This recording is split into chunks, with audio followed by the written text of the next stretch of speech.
চৈত্র মাসের সংক্রান্তি, তো পয়লা বৈশাখে না হয়ে আজকে হয়েছে মটন। ঠিক আছে, তো পয়লা বৈশাখের দিন কাজ করেছে, তো থাকবে না।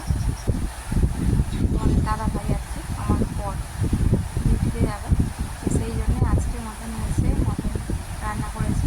আজকে সেরকম কিছু করেই শুধুই মটন রান্না করেছি। খাওয়া দাওয়া হয়ে গেছে, আর সবাই মিলে শুয়ে পড়েছি দেখো। আর কোকো কোথায় শুয়েছে দেখো, পাপার কোলে গেছে। আর ওর দিদি পাশে বসে আছে, ওর দিদির জায়গা দূরে। দেখো কিরম শান্তিভাবে ঘুমাচ্ছে, ওকে কিন্তু পাজা করে ধরে রেখে দিয়েছে, একটুও নড়ছে না, ওইভাবেই ঘুমাচ্ছে।